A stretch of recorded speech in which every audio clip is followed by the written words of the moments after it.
আমরা যখন রাতে বের হয়েছি তারপর দেখি যে বড় একটা বাঁশের মাথায় ন্যাকড়া পেঁচাইয়া তারপরে কেরোসিন তেল দিয়ে তারপর আগুন ধরছে। পরে আমি বলছি যে কী হয়েছে, এরকম করতে আসেন কি লেগে, পাখির বাসাগুলো কী করতে আছে, ক্ষতি করতে আছে। আমাকে কী ক্ষতি? পরে আর একটা জনে বলছে যে ভিডিও করবো। পরে হ্যাঁ লোক বলছে যে না, ভিডিও করার দরকার নেই, এগুলো নেড়ে ছাড়িয়ে দিলে সমস্যা হইবে। পরে আমার মানে অনেক খারাপ লাগছে। পরে আমি ওই জায়গা থেকে চলে এসেছি। মানে আমরা যখন আগুন পড়তে আছে বাসা থেকে, তখন আমরাও মানে আমাকে তো দেখা যায়, আমার বাড়ি তো পাশেই। তারপরে যখন আগুনগুলো পড়তেছে তখন আমার বাসা থেকে সব মানুষ বের হয়ে গেছে আর কি, যে কী মানে কী হয়েছে। পরে তো দেখতে আসছে যে এই যে বড় বাসার মাথায় ন্যাকড়া পাশে কেরোসিন তেল দিয়ে পরে আগুন জ্বালাই দিতে আসছে। অনেকগুলো বাসা ছিল, অনেকগুলো, মানে একাধিক বাসা ছিল। মানে এগুলো তো করা যায় না, আমরা তো মানে সচরাচর গুনি না এগুলো, অনেকগুলো। তালগাছটা তো অনেক বড়, সচরাচর মানে একাধিক বাসা ছিল। অনেক বাচ্চা মারা গেছে, অনেক বাচ্চা মারা গেছে। পরে কালকে না পরশু দিন অনেক মানুষ এসে দেখে গেছে।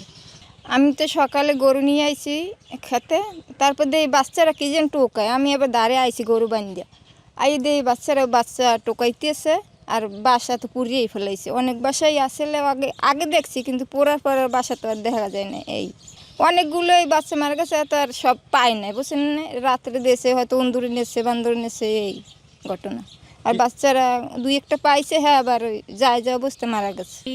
বাসা কয়টা পুড়িয়ে ফেলাইছি, হাপাই কেবল বাসা বাঁধছে, বাচ্চা দেয় নাই।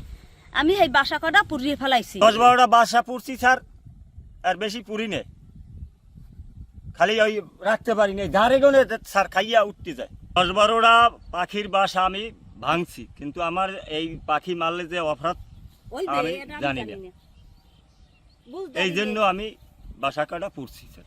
ধান খাইয়া লাই আমার রাখতে পারিনি, এই কারণে। জীব হত্যা মহাপাপ। আমরা বুদ্ধদেবের এই ভাষায় বলতে চাই যে পৃথিবীর পরিবেশ রক্ষায় পশু পাখি খুবই প্রয়োজন। যারা ইচ্ছাকৃতভাবে বিভিন্ন পাখির বাসা বা পাখির প্রাণ নাশ করে, তাদের প্রচলিত আইনে কঠোর বিচার হওয়া উচিত বলে আমি মনে করি, এবং প্রশাসনের তাকে আইনের আওতায় এনে কঠোর বিচারের ব্যবস্থা করলে এই পরবর্তীতে কোনো লোক এভাবে করবে না, এবং পাখির জীবন রক্ষা হবে, পরিবেশের ভারসাম্য অক্ষুণ্ণ থাকবে। এটা আসলেই অপরাধ। এটা বন্যপ্রাণী নিরাপত্তা অধ্যাদেশ 2026 অনুযায়ী শাস্তিযোগ্য অপরাধের কাজ।